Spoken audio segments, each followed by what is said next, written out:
Hello, all you self-replicators out there, and welcome to Undeclared Bajor.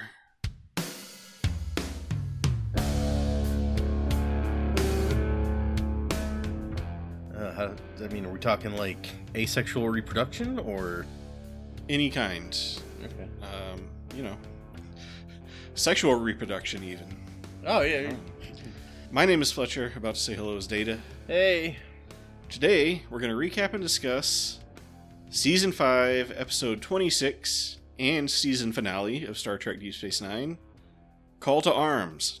Not a Call to Arms, Call to Arms. Yeah, it's all of the call to arms. Right. Alternate title, Wormhole Mine. Okay, yeah. Just in case this is your first time watching Star Trek DS9, we will attempt to only discuss spoilers up through this episode, where a lot happened. But proceed at your own risk, because sometimes we spoil other stuff also. Oh yeah, we're going to spoil all sort of stuff. But stuff, specifically on Deep Space Nine, Season 6 and 7 will not be spoiled, unless we want to. Yeah, unless we do it anyway. Right. Call to Arms, originally aired June 16th, 1997. It was written by Ira Stephen Bear and Robert Hewitt Wolfe, back together again in the original credit order, and directed by Alan Croker. And Cirroc Lofton is in this episode. It's true. I'm sitting here trying to think of things I could spoil, so I brought up a list of like biggest movie spoilers. And then one of them was Donnie Darko, and I'm like, I don't know how you spoil Donnie Darko. Like, yeah, nothing about that makes sense anyway. What is the spoiler for Donnie Darko even? Let's see. The end of the movie reveals that he did in fact die from the crash thanks to travel in an alternate universe. Yeah, that's... I think even after watching the movie, that spoiler still... Yeah, exactly. You'd be like, what? Continues to make no sense. But Soylent Green is people, so there you go. Oh, yeah. Soylent Green is people. Yep. Sorry, continue. Cirroc Lofton doing some making some odd choices this episode, but what can you do? Not the actor, I guess, the character. Yeah, I was like, Cirroc Lofton or Jake Sisko? Maybe both, I don't know. Okay, so yeah. It's almost the big day for Rom and Leeta. They get ready by browsing wedding dresses from Garrick's catalog. Zial is there too for some reason. Maybe she's a wedding planner now, or... I was just like, so does Leeta need... I mean, they look through a lot of dresses, but she's like, does Leeta need, a girlfriend here to help her? That's what... Shouldn't Dax be here? Right. We've established what best friends they are. Yeah, this Dax-Leeta friendship is just gone. Maybe after they went to Ryza together, things got awkward. Had kind of a falling out after Ryza. So maybe she's a wedding planner. Maybe she works for Garrick.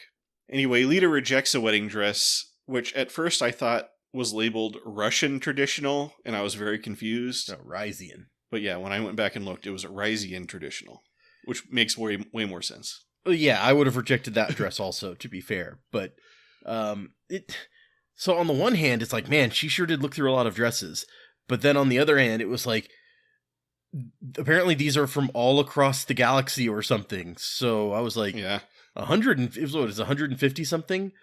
I was like, you could probably find 150 wedding dresses in any wedding dress shop, and those are just from Earth. So maybe Garrick's catalog isn't as comprehensive as it should be. But it seems that Rom and Leeta are locked in a fundamental disagreement about how much material the dress should be made of. Yeah, it feels like this is just the tip of... Not actually, I think previously was the tip of the iceberg with the money disagreement episode. But this feels like the next tip of the iceberg of all of the cultural difference issues that this soon-to-be married couple is going to run into. Mm-hmm. But they do agree that Zial's pick is wrong. Yeah, that one dress that she liked, no way. Zial proposes that they should just let Garrick come up with something, as it would be guaranteed to be the most beautiful dress ever. Much better than any of those 150 some odd she already looked at. Garrick responds, "My dear, I find your blind adoration both flattering and disturbing." And I'm right there with him. Yeah, I don't disagree with anything that he said. But yes, please just let me design that dress. You're not paying me enough for this. Please get out. Essentially, he says. Quark, for his part, who has a history of courting strong non-Ferengi women, seems to be in one of his Ferengi traditionalist moods and predicts doom for the marriage. Yeah, I really don't want to know what would have happened if he'd successfully gotten one of, like, Grilka or, like, that Cardassian woman or whatever. Yeah. He would get into one of these moods and be like, why am I allowing you to wear clothes? Like, Grilka's not going to stand for that shit. Oh, yeah. Maybe that's why he belongs with Grilka. Mm. But, I mean, maybe it's all an act. He just doesn't like change, you know. We all go through that. So Leeta spots Captain Sisko walking by on the promenade and urges Rom to come talk to him. Rom awkwardly asks the captain/emissary to officiate their wedding. The captain says he'll start brushing up on his Bajoran. Then a crowd gathers at the window. Right on schedule, the wormhole opens and Jem'Hadar's ships begin flooding out. Apparently a regular occurrence recently, as the Dominion sends more and more troops to Cardassia. I wonder, like, I mean, I understand that Sisko is the emissary, right? Uh-huh. But, like, is it codified, like, what that means that he's allowed to do in the Bajoran religion? Like, is there a place where it's like, oh yeah, the emissary can perform weddings? Or is that going to be an issue when you're going to get your marriage certificate, like, finalized, and they're like, this guy's not authorized, you know, whatever. That's a good question. I mean, we've seen Sisko, I think we've seen this before, perform various blessings and rites. Yep. So True. I assume it's allowed. Probably. Or, maybe he went through the trouble of getting ordained to the degree that he can do that. I don't know. Somehow in my head, it's like the emissary, it wouldn't be listed as like comes with the ability to perform marriages, but I feel like his position would be such that if he's like, well, I'm going to declare that I do have the ability to perform marriages, then they'd be like, okay, no, that checks out. Yeah. I mean, just with so many people wanting, like, you know, to be blessed by the emissary or married by the emissary, I'm sure he's just like, okay, Kai Wynn, can you give me some pointers? Like, yeah, this must have come up before. Like, this can't be the first one. So O'Brien says he wishes the Dominion would just attack and get it over with. And Sisko says, I have a feeling you're going to get your wish. I mean, that's really a bad wish, but whatever. Later, Ben has Jake over for dinner and confronts him with a news article Jake wrote about the captain opposing the non-aggression pact between the Bajorans and the Dominion.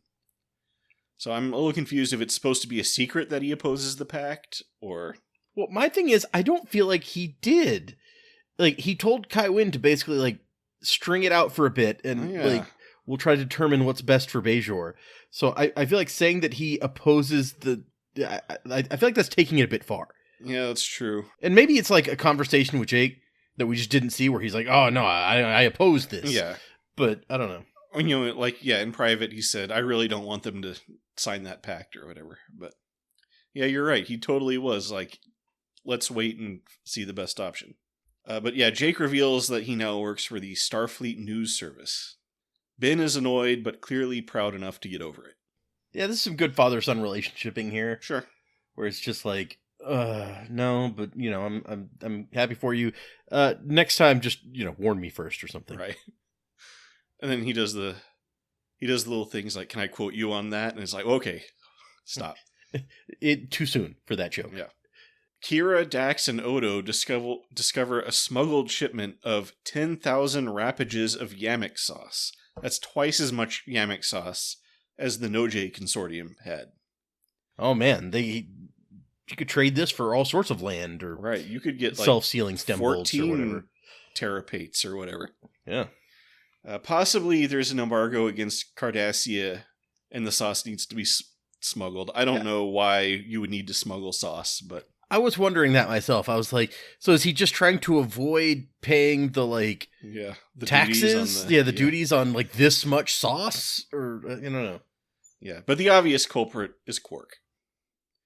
Dax instructs Odo to dump it, but notices the awkward vibes bouncing between Kira and Odo. Kira confides to Dax that Odo has feelings for her, meaning Kira. What kind of feelings? Says Dax. Yeah, it's like, What do you mean? What kind of feelings? He secretly hates me. It's his thing. Pretty mild, like, friendly feelings. For once, Dax seems flummoxed at this incredibly juicy goss, and tries to play it off by saying that makes sense.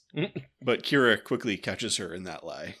I do like that interaction where Dax is like, that makes sense. And Kira's like, what, really? And Dax is like, no, I just needed to say something and I wasn't sure what to say. Like, I'm the person that was supposed to see this coming, so... Rom serves Captain Sisko, Nog serves Captain Sisko a cup of coffee, and mentions a rumor he heard about the Romulans signing a non-aggression pact with the Dominion. Sisko admonishes Nog to remember I think it was 190th rule of acquisition. It is the 190th rule, yes. Hear all, trust nothing. Title of a Lower Decks episode. Yeah, it's a good rule, too. Check out our review of that episode. Yeah, there you go. Nice plug. Yeah, and it is good life advice also.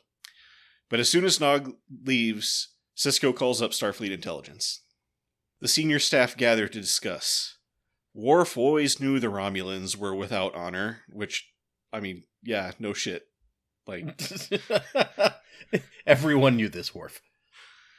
Odo brings up that the Miradorn and the Tholians also have signed pacts with the Dominion, saying that the Dominion is making impressive inroads into the Alpha Quadrant. Although I think that the Romulans and the Cardassians might be slightly more impressive inroads than the Miradorn. No, I was about to say, I don't care what the Miradorn do. Right. The Tholians could be a problem. Yeah. Like, they're a pretty advanced people. But yeah. And they're just scary looking, so... Yeah, they are. They got freaky ships that make big webs or whatever. So, there's all sorts of stuff. I can just imagine, like, the Dominion showing up to the Tholian homeworld and just be like, oh, geez. Like, just, like, throwing a non-aggression pact out the window. Tholians are like, what was that about? You guys are way too... Even for us, you're too creepy. Sisko says that Starfleet Command has decided to stop any more Dominion incursion into the Alpha Quadrant by mining the wormhole, meaning placing explosive mines in front of the wormhole. Not by, like, extracting resources from the wormhole. Oh, well, that too. Which, let's be fair here, this is a fairly aggressive move. True. I get what they're saying, where it's like, if we keep going like this, then they'll have enough troops to, like, destroy us, which is probably what they want. But right now, we're at peace with these people, and they are making, like, Cardassia willingly joined the Dominion. So the Dominion is making internal to their empire troop movements. And the Federation is like, nah, not letting that happen anymore. But I mean, there's nothing that says they have to use the Bajoran wormhole, which is in Bajoran territory. So that's fair. You can mine your own territory, and if somebody doesn't like it, that's their problem. It's like, if Panama doesn't want you using their canal, then, like, they can mine that canal for all I care. I mean, also, I guess this is the Federation doing it when this is not Federation space. This is Bajoran space. Yeah, we'll talk about this in a bit, but I was this is a little fuzzy on how unilaterally the Federation is doing all this stuff. Yeah. But yeah, this may well start a war, but as history has taught us, the time to go to war is when the Germans are putting troops in the Rhineland. Okay. Don't wait for them to start the war on their own terms. I had to bring up this map that I have occasionally used on this show of, like, the Alpha and Beta quadrants and where the various powers are. Sure. And it looks like there's the Bajoran Badlands there. So the Miradorn aren't... I mean, they're not close to everything. Like, the Zenkethi are much closer. But... and, like, the Ferengi Alliance and the Lesepians are in between where Bajor is and where Mirador is. But the Miradorn, it's not that far away. It's about equal to where the Breen are. So maybe it makes it. The Tholians, on the other hand, are, like, way on the other side of the Federation, but also they're much, much bigger. So, I mean, I'm surprised the Miradorn are even on that map. I think I only remember them being mentioned once before. So, I was gonna say, I wonder how they're getting, like, these treaties out there. But I guess since Cardassia is part of the Cardassian, probably already has like sure, ties with these various groups. So. Yeah, it's like the Cardassian ambassador to those places can now be the Dominion ambassador. There you go. So O'Brien, Dax, and Rom have a brainstorming session to figure out the logistics of mining the wormhole. They would need small, cloaked mines so the Dominion doesn't just shoot them, but they would need a lot of mines. Rom is a little distracted, fretting about his wedding, but eventually he comes up with a solution. Self-replicating mines. Doesn't that defy the laws of physics? Hey, shut up. So anyway, we would need to get them all deployed before turning them on. Otherwise, the episode wouldn't be as exciting. Yeah, I was just like, wait, if they can just self-replicate, why couldn't you just put one out there and then turn it on? But that's my exact note. Because we can't deploy one mine and have it replicate itself a million times because ... reasons. Yeah, right. So apparently, the script for the episode mentions that this discussion with Jadzia, O'Brien, and Rom should be considered to be like the Manhattan Project, which it then elaborates was an attempt to develop atomic bombs during the Second World War. I don't get that from this scene, but okay. Yeah, I mean, they're able to make mines that endlessly replicate themselves, so that's pretty impressive, I guess. But you would think that this is an idea that someone would have thought of before like, they're not setting up a secret lab and, recruiting all of the Federation scientists to come work on this problem. Maybe they should have. It's basically just an idea that Rom came up with, and then Dax and Orion just ran with it.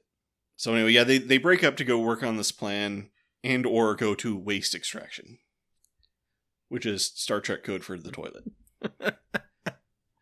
In case you're not clear. Sisko tells Kira and Worf that Starfleet has decided not to send any ships to protect Deep Space Nine. Worf, in his poorly defined role as Strategic Operations Officer, feels obligated to point out that this is a bad decision for strategic operations. Also, did anybody ask the Klingons if they want to send any ships? Hey, that might have been a good idea. Why didn't Worf do that? That's a strategic operation. Go talk to Martok, be like, hey, you want to chip in here? But Sisko cryptically says Starfleet's resources are needed elsewhere. And Kira's like, but, and Worf's like, no. They've made their decision. You heard the captain. I was like, right. You were just questioning it a minute ago. What are you? Yeah. Oh, well, if he says they're needed elsewhere, they're needed elsewhere, I guess. End of conversation. So yeah, it's left to Deep Space Nine to defend itself and the vulnerable Defiant, while the Defiant deploys the mines. Odo, for his part, is hard at work on counterintelligence, halting all communications from the station and replacing them with dummy communications. So that's a little Manhattan-y, I guess. I don't know. I like how he just had this ready to go. He's like, yeah. I've created a series of like fake messages we can send out at random intervals. And I was like, you've been planning this forever. Where you're like, I want to cut off all communication. It does answer, because right before the scene, I was like, wait, are they going to do this in secret? Like, are they afraid of word getting out? Or, and this, basically answers that question. So, but word gets out. Yeah.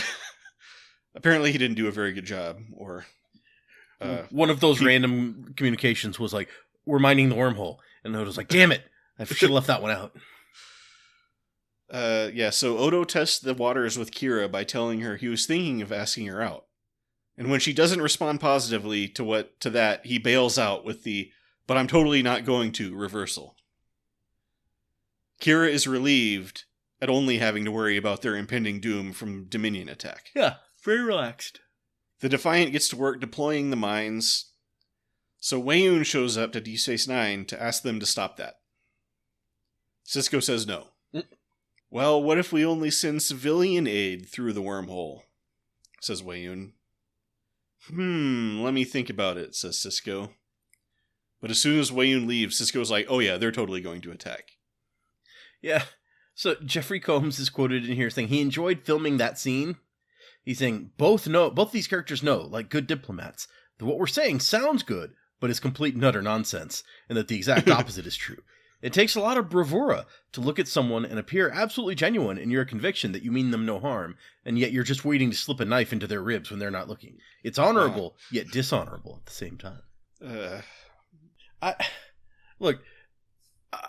I'm not a diplomat, I guess, but like when Wayun is saying all this stuff, I'm just like, oh man, it sounds like he's genuine. And then Sisko walks into the other room, he's like, yeah, no, they're going to attack. Right. And it hits me exactly like in the movie Serenity when Mal talks to Inara and then he comes in to see the rest of the crew and he's like, and Zoe's like, so trap? It's like, trap. And I'm just like, I didn't get that subtext. I'm glad you were here to explain it to me. Or it's like in the, what episode was it? Was it the first episode of Firefly? Or the pilot episode of Firefly, which actually was aired later? Where he says, I do believe she intends to shoot you again. Yep. Patience. Yeah.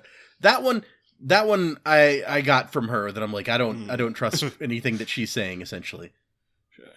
She was not as convincing as Wayun. No. So yeah, Sisko figures they have a day at most until the Dominion fleet shows up and sends Martok to go patrol the border. And he asks Kira to get him a meeting with the Bajoran Council of Ministers so he can convince them to sign the non-aggression pact. The Federation isn't going to be in much of a position to protect Bajor, so they might as well.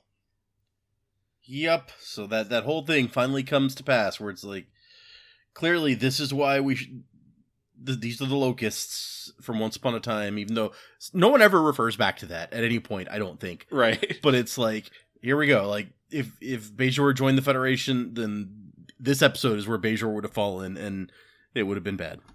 Oh, yeah. That's true. I hadn't thought about that, but that totally makes sense. In a captain's log, Sisko muses, someone once said, these are the times that try men's souls. Yep. Apparently nobody could be bothered to look up where that came from. Luckily, I have access to Google, and I can tell you that it was Thomas Paine. The Bajorans are ordered to evacuate the station. How Deep Space Nine being a Bajoran station fits in with the non-aggression pact, I don't know. And Garrick sees Zial off to safety. She worries about him staying behind, but he tells her a story of a dashing young Cardassian who used his wits to stay alive by hiding out among his people's most hated enemies. Wow, that sounds like a cool guy. I wonder if we'll get to meet him. Zial gives him a smooch and a hug goodbye, which he humors. I like the look on his face when she's hugging him. He's like, just go. And she goes off to border transport. Sisko officiates a bare-bones wedding for Rom and Leeta, reading in Bajoran from an old-looking document, and then ends with a very human-sounding, you may kiss the bride. No, that's in there. Oh, okay. Yeah, actually, the Bajorans invented that. You just don't know. Oh, yeah. It goes back to the Shakespeare alien. Exactly. It's a whole thing. Nog and Quark are there. Quark wishes them well in his own way, but tells his date that he gives it 2 months. I suspect that the only reason his date was in the scene was so that Quark would have someone to deliver that line to. Yeah, Quark's not a great wedding guest. Rom tries to send Leeta off to Bajor, but feels duty-bound to remain on the station himself to help Chief O'Brien. Leeta wants to stay with Rom, but he convinces her to leave by delivering a totally original speech. Which I'm sure the people at Memory Alpha jumped all over. Yeah, it's, Casablanca, whatever. So you may have missed this incredibly subtle reference. Yeah, I really didn't feel the need to even call it out, because it's like, if you don't know, then you know, come on. And in case you didn't catch it, Nog says, nice speech, Dad. So I think Ira Stephen Bear was really proud of that one. He's like, man, I'm so good. Sisko sets up the station computer with mysterious program Cisco 197. Then he gets a call from General Martok that the Dominion and Cardassian fleet is on its way to Deep Space Nine. But then Gul Dukat cuts into the call and gives the exact same news. Yeah. So they didn't even really need Martok there. Dukat was just going to call them and announce his arrival anyway. He's so full of himself. Like, you can't assume that your enemy will be that full of themselves. They'll forego any possibility of surprise to be like, I needed to talk to you so I could tell you, screw you. Right. Unfortunately, Dax says it's going to take at least another hour to set up the mines, and the fleet is going to be here in 20 minutes. Jake assists Dr. Bashir with preparations and waits to report the battle from the front lines. Garak finds Odo sitting idle on the promenade, all of his staff having been evacuated, or correction, having left the station, as if you watch The Wire, you know you don't evacuate a person. Or if you do, that means you're giving them an enema. Garak offers his services to Odo as a deputy, but Odo seems pretty sure Garak is going to do whatever he has to, regardless of if he's deputized or not. Yep. Garak regrets not shooting Dukat in the back, the safest way, when he had the chance. It is one of my favorite Garak moments, where it's like, it's the safest way, isn't it? Right. Yeah. And he says that soon everyone on the station is going to regret it. True. Quark finds Rom doing engineering work and encourages him to go to Bajor to be with his wife. And I agree with Quark. What are you doing, Rom? But Rom says they're brothers and they belong together.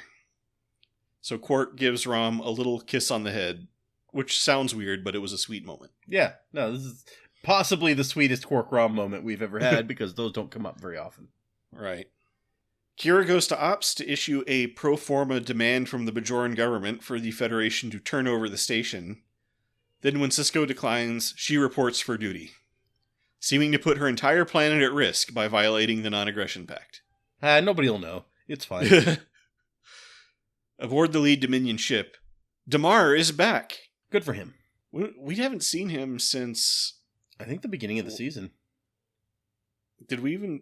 I don't think we even saw him since last season. When was... Because, no, wasn't it the first episode of this season when they, have to fly to Klingon home planet to, infiltrate the Klingon ceremony? Yeah. Was Damar there? Yeah, because Damar kept, talking shit about how this mission was a terrible idea or whatever, I think. Oh. If I remember right. All right. So I guess it hasn't been as long as I thought, but... Damar is excited to retake Terok Nor and then move on to Bajor. Weyoun is like, no, we have a treaty with Bajor. If we violate that treaty, then the Romulans might start asking questions. Mm. Dukat says, the Dominion might have a treaty, but I don't.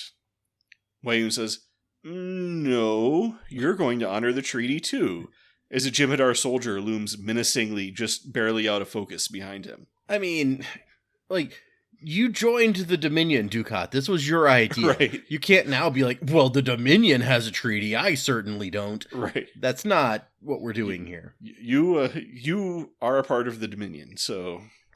Although it is interesting that I think this is the first time... I mean, we haven't seen them together all that often, but this is the first time that we see, Weyoun overrule Dukat on something, I think.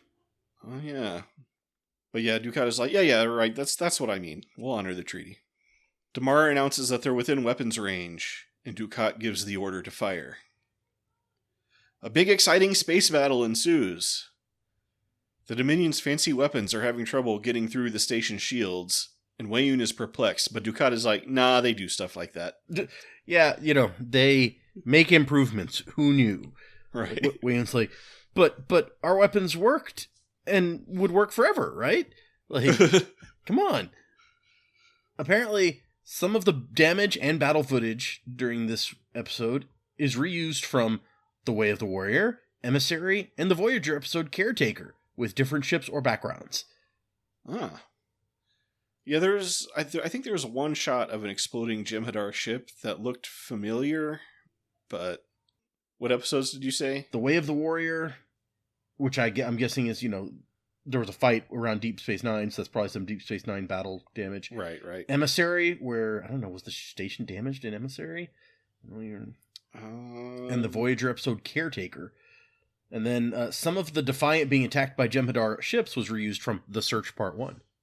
Okay, yeah, I think that's what I noticed. So O'Brien and Dax just need a few more minutes to set up the mines, but they come under heavy fire from the attacking fleet. Luckily, just at the right moment, the Rotaran uncloaks and swoops into the rescue. Soon the minefield is ready and all the mines cloak as the Defiant flies through them, apparently unconcerned about the proximity sensors setting off a premature detonation like they were worried about earlier. No, yeah. Can't happen now, obviously.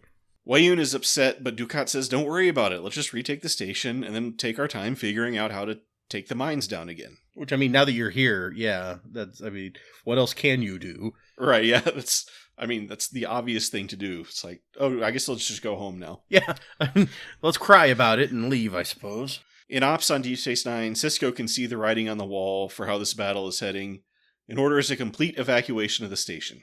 Worf goes off to serve on Martok's ship, so Dax accepts the proposal he didn't give and kisses and runs off for duty on the Defiant. So, speaking of this shot, this episode is the last of the series to be co-written by the departing Robert Hewitt Wolf, although he would also write the 7th season episode Field of Fire as a freelancer. He appears as an injured Starfleet officer boarding the Defiant as Dax tells Worf that she will marry him, an image of which can be seen in the Deep Space Nine companion book. Also, in the companion book, is a picture from this episode showing the Deep Space Nine cast in character sitting around the table in the wardroom. They're all looking at the camera and holding little signs that say "sad" in parentheses, except for Michael Dorn, who's holding his upside down. Ronald D. Moore explained that this was part of a gag we did for Robert Wolf when he left the show. We rewrote a scene from the final episode where the entire cast was talking in the wardroom about Robert leaving the show. The final bit in the scene was each of them holding up the sign saying "sad," which was an inside joke to do with our use of parenthetical instructions to the actors in the script. Oh, that's nice. Yeah. So Sisko gives a speech in front of the Bajoran shrine and announces that the Federation and Dominion used Klingons. Yeah.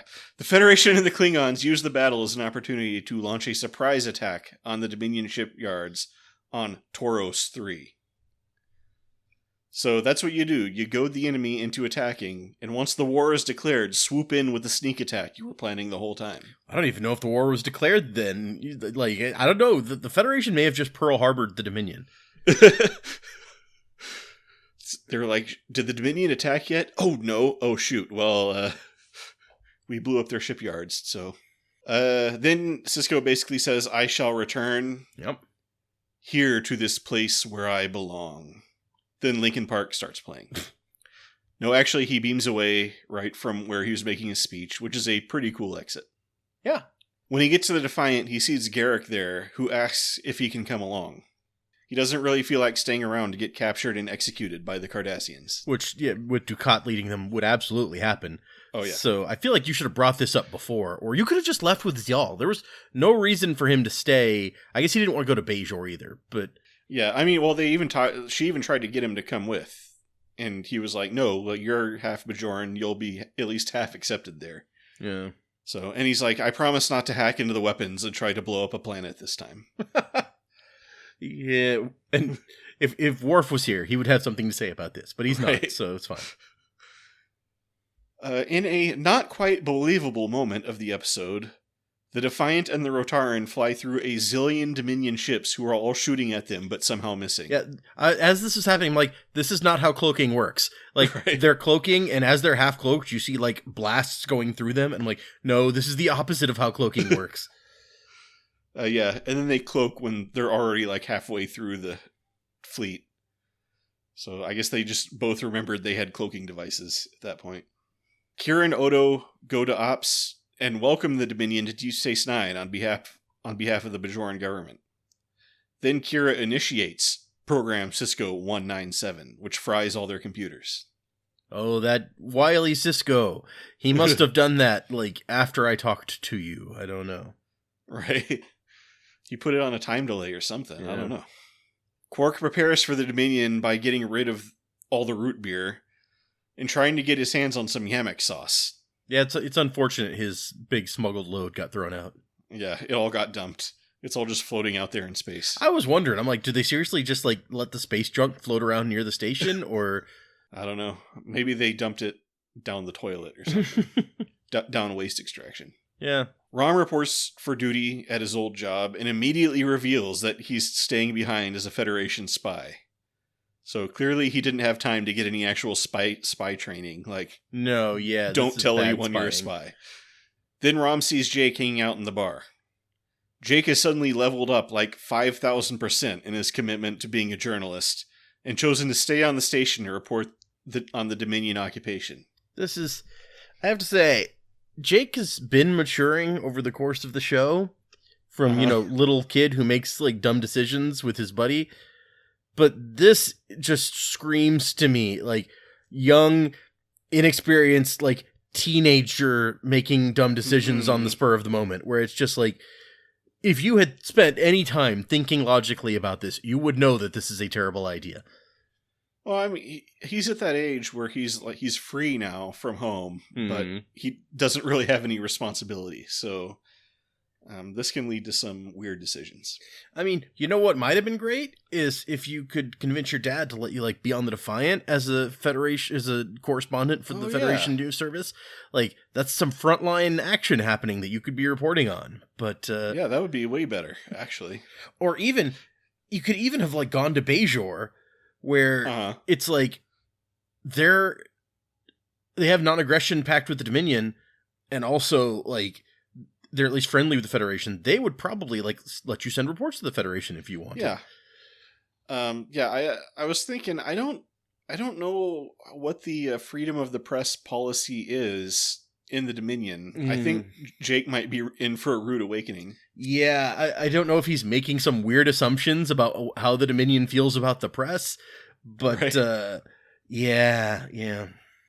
Jake believes that as son of the emissary, he will be safe, as the Dominion will not want to risk upsetting their new Bajoran friends. I gotta say, I'm not sure I agree with your political analysis there, Jake. No, it's like, yes, I'm sure the Dominion is going to be super concerned about what that one planet thinks of their actions. Yeah. It's just like, dude, really?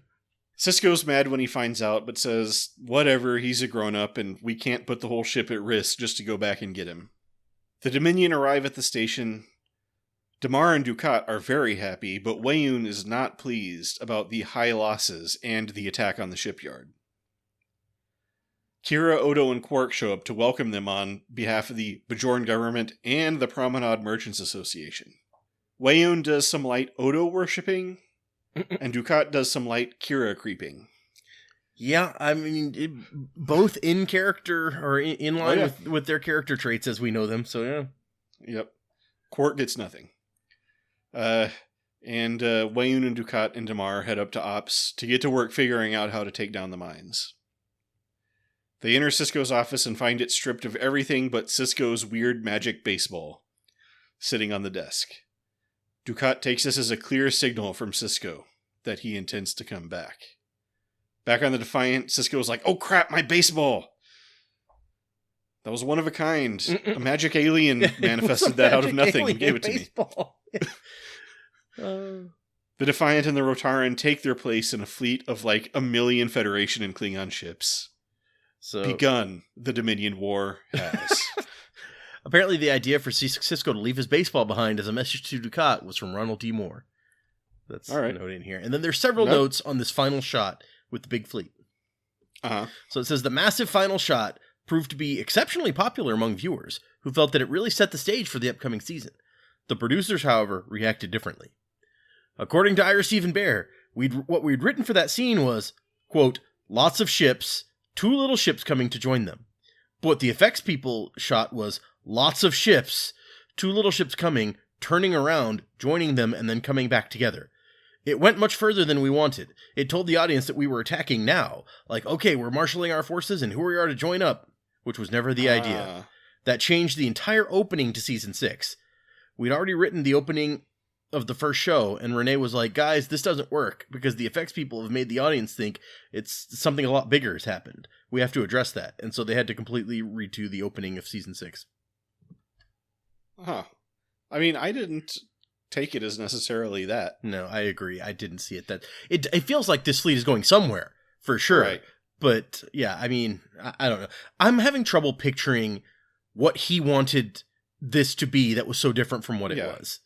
Yeah, I mean, I think the main message was, like, we took the loss this time, but we are getting ready for war, so... Begun the Dominion War has. That was the message. Exactly, yeah. It was very clearly communicated.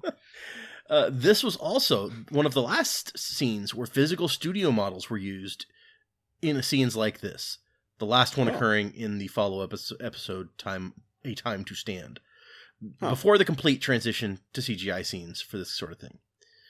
David Stipes, the visual effects supervisor for the episode, had broken down the scene as follows. Defiant class, Klingon Bird of Prey, Galaxy class, Saber class, Steamrunner class, and Akira class. The latter three making their first appearance in Star Trek First Contact. Huh. Were done in CGI. The Excelsior, Miranda, Katinga, and Vorcha class. The latter three were either AMT model kits or Playmates toys, were still physical models. All right. And in a fun little piece of Star Trek history mystery, so ships like the Akira and the Steamrunner class were designed by ILM for Star Trek First Contact, which was obviously before this. Right. So the Deep Space Nine guys were like, hey, ILM, send, or Paramount Pictures, I guess, was like, send all of your files, the CGI models from First Contact, to Digital Muse, the company that they're using, for reprogramming in this new kind of software. Okay. So they send the models over, but there's one type of ship that appeared in First Contact that was among these models that was supposed to be in this episode that never appears again in Star Trek, and that was the Norway class. And so there's like, initially the visual effects supervisor is like, yeah, the Norway needs to be like resurfaced and modified, so we'll probably have it done later on. But either that never happened and they just didn't do that, or the rumor is that the CGI files were either lost or corrupted. And that is why we have never seen the Norway class again, because the files are gone. I never would have noticed in a million years, so... But, yeah, so there's... Whatever happened to those Norway-class ships? You can only see that in First Contact. Also, this scene is the first time that there are any other Defiant-class ships shown. Huh. And I didn't even notice any, honestly. I didn't look all that closely because I read the stuff from the wiki afterwards, or I would have been looking. But apparently there are 2 other Defiant-class vessels seen among the fleet here.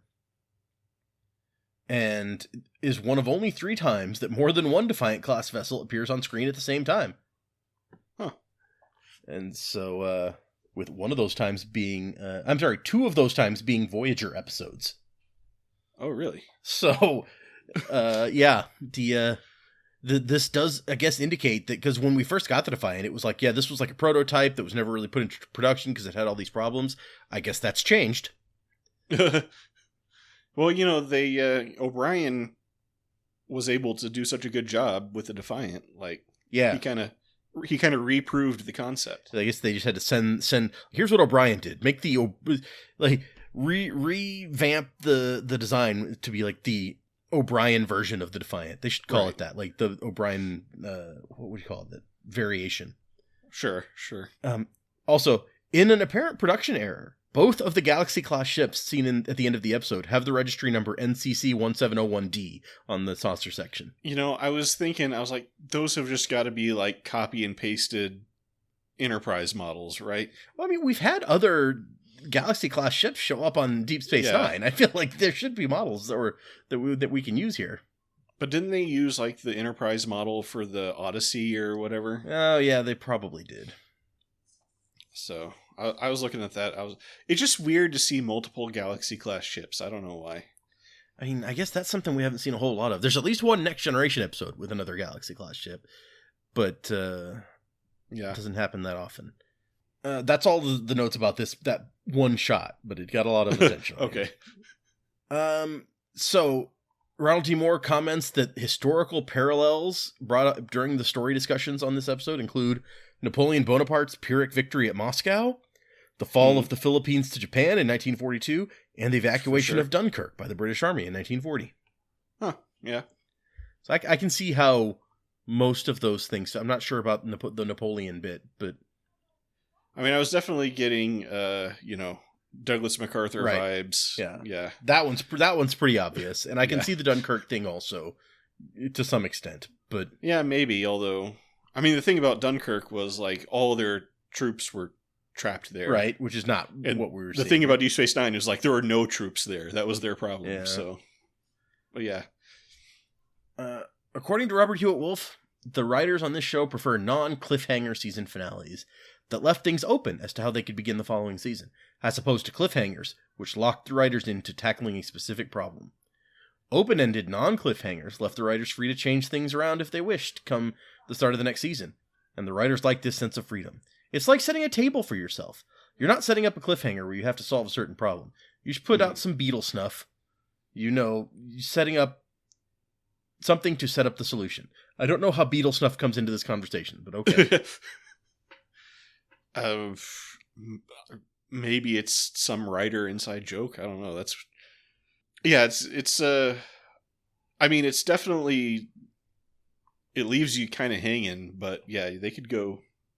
You go lots of directions, yeah. Yeah. It's not like a Next Gen where it's like, Captain Picard has been captured. Wait, was that a season finale? I don't remember. That was. Okay. It's like, Captain Picard has been captured by the Borg, or it's like, at the beginning of the next season, we're doing something completely different. It's like, all right, the Borg have the captain. We should do something about that at some point. There's just Picard's just there. It's like, man, thank you for rescuing me. Speaking of that, this episode, Ronald D. Moore says he ranks it as his favorite season finale of any Star Trek show, Best of Both Worlds included. Oh, wow. So there you go. Not even Time Zero Part 1? Hey, I like Time Zero Part 1. Me too. I just watched it. I went on a... I really like the Next Gen episodes where they meet like a more primitive culture. Sure. So I went on a... the Enterprise meets a primitive culture binge the other day.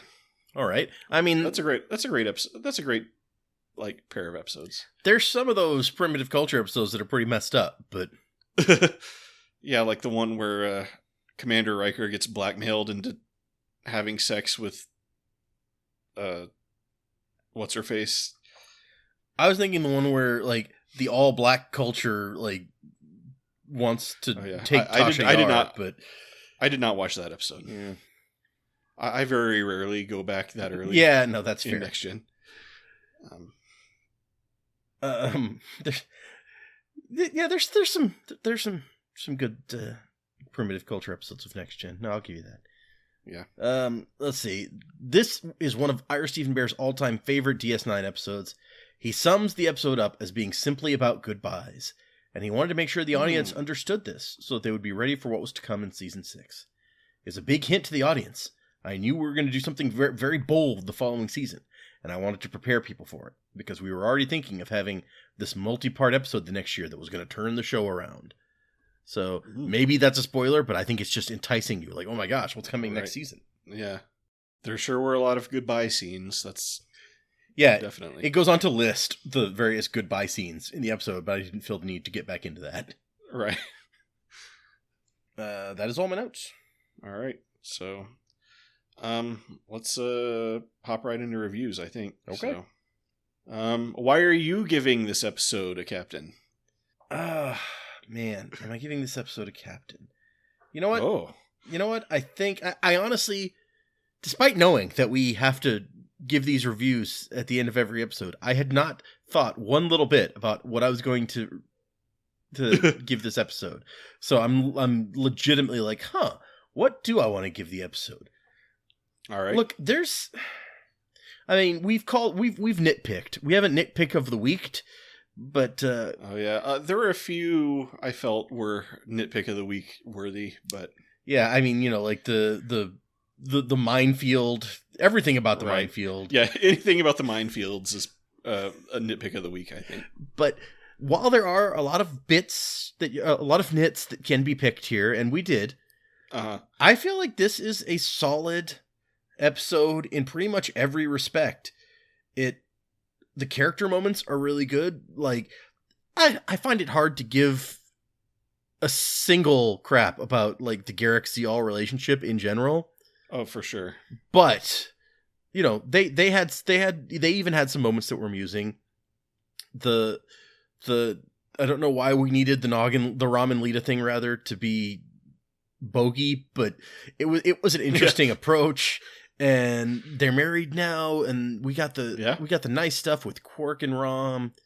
We got all sorts of like little relationship bits, and they all pretty much rung true. We got big action, which that's always fun. We got an absolute development of the overall story. Like, this is major things happening in the overall Deep Space Nine story, which I always am a big fan of that. Yeah. I like that those are some of my favorite bits. So I have very little that I can call it as genuinely something I have a problem with in this episode. It's all done really well, and so I think I have to give it a captain. Yeah. Yeah, and I want to be clear that we're not going to be handing out captains just every time there's a big exciting space battle. No. I don't think that we've done that in the past. It may turn out like that, but... Okay, what big space battles have there been so far? I'm going to see if there's like a list that I can find of... I mean, I can barely think of anything that was kind of on the scale of this one, but definitely when was it? Was it when they were fighting the Klingons and the Garrick and Dukat had to help fight off the Klingons and all that stuff. Yeah, that was end of last season. Hold on. I'm going to bring up last season. Yeah, that sounds right. I'm going to pull up. I think we gave that a captain. We may have. Maybe we are a sucker for space battles and right. don't even realize it. It helps for sure. It helps. And I think, the budget limitations of Deep Space Nine, where they can't, like you see in a lot of modern movies and TV shows and stuff, they can't go overboard to the point where it gets boring. Like, every shot is kind of like on purpose and, is exciting and moves the action. So, I don't know. Those space battles are pretty fun to watch. Is that The Way of the Warrior? We definitely both gave a captain to The Way of the Warrior. Wasn't The Way of the Warrior the first episode of season 4? That was the first episode of season 4, yeah. And I think it was the last one, right? The last episode of season 4 is Broken Link. So... Did they fight the... No, I don't remember. We didn't give that one a captain. So... Oh, we didn't. I can't believe I don't remember what episode this was. We're bad Star Trek fans. Hold on. The Battle of Deep Space Nine. There it is. The first Battle of Deep Space Nine between the Federation and the Klingon Empire happened in The Way of the Warrior. Oh, okay. Wow. So it's been a little while. Anyway, yeah, continuing my review. So, but I think it's just a great season finale. And, like I like to say, it does the things that a season finale should do. It's exciting. It shakes things up. Like Ira Stephen Bear, whoever was saying, it leaves things up in the air, like in this way that needs you needing to know what happens next. You're like, oh, what's going to happen with Jake? What's going to happen with Worf? All that stuff. Mm-hmm. So, and I like all of our characters have something to do. We got out all our minor characters, even ZL, and gave them little moments. So oh, hey, it's kind of like seeing all the people you like, so, oh, hey ZL, hey Nog, how's it going? Yeah. So it's, I mean, sometimes you just got to accept something like, infinitely self-replicating minds or something. You're like, okay, I accept this plot device that you've created. Yeah, fair. So, yeah, it's a pretty easy captain, in my opinion. Okay.